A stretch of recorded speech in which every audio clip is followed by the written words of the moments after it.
Good morning, Wildcats. I'm Christiana Dole. And I'm Jack Hunter, and you're watching WCAT's Weekly News.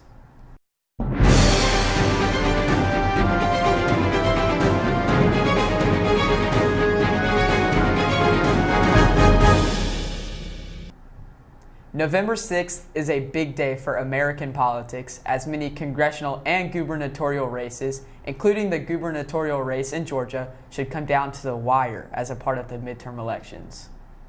On that note, I met with representatives of Westminster's two political clubs from each side of the political spectrum, the Young Conservatives Club and the Young Democrats Club. As the historic 2018 midterms are approaching, Westminster student political organizations are seeking ways to engage students across the political spectrum. We're trying to be in a discussion with the Young Democrats Club just to create like a nice, friendly discussion and just to hear both sides of multiple topics, just to get more engaged and more educated about topics. We do have plans to meet with them, do projects together. We set up a voter drive or voter registration for all the eligible seniors along with the Young Conservatives. So that was a group effort, so it was nonpartisan. Outside of planned events and discussions, students can still be involved. I think it's important for students to stay engaged political life just so they know what's going on in our community and our nation. I think right now our generation has one of the biggest chances to make such a huge impact. Although voting is the main way to make your voice heard, everyone can still participate in the political process. We need to express our political beliefs regardless of what they are. So it's just really important that no matter what political party you're on, you encourage everyone, regardless of what they believe in, to go out and support what they believe in. I would challenge everybody to get more educated about who's running and just the whole situation, political scene, because it really does matter. If you're eligible to vote, please make sure to go out and vote on November 6th. Interesting topic. Be sure to get out and vote if you're eligible. On a more local note, Saturday, November 3rd, is the final day of the Habitat for Humanity build.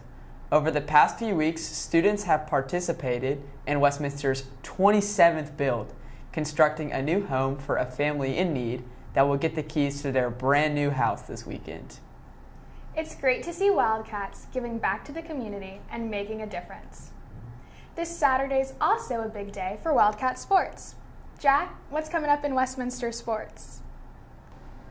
You will rarely find a more action-packed 36 hours in Westminster athletics than what is occurring this weekend.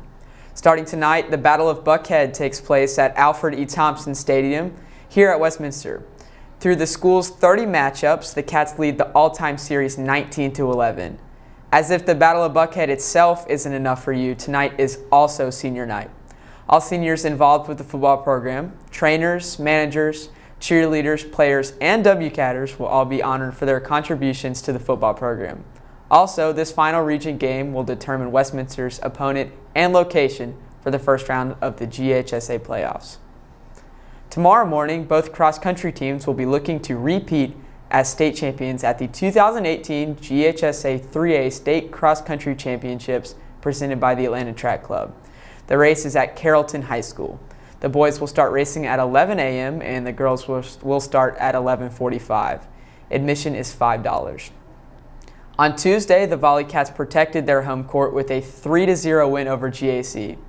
Later tomorrow afternoon at 4 p.m., the Volley Cats will once again, for the third straight year, face off against Pace Academy for the 3A state title held at McEachern High School, which was the location for many soccer and lacrosse state titles over these past few years. The Cats will be looking to avenge last year's state championship loss to Pace in this year's area final. All games and meets this weekend will be live on WCAT. All of these teams have worked tremendously hard leading up to these big games and need your support as they face off against tough opponents. Wednesday morning was the Halloween parade. Lower school students and faculty dressed out in their best costumes marched from Turner Gym to Adams Gate in front of a big crowd of parents and upper school students. The annual parade set the tone for a very enjoyable Halloween on Wednesday. The upper school even had Meghan Markle and Queen Elizabeth II, better known as Dr. Urson and Dr. Pace. Although it's just the beginning of November, it's time to start thinking about what you will do this summer. Current sophomores and juniors with at least 2 years of Spanish, current year counts, and an interest in global experiences are eligible for the Guatemala Global Education Program.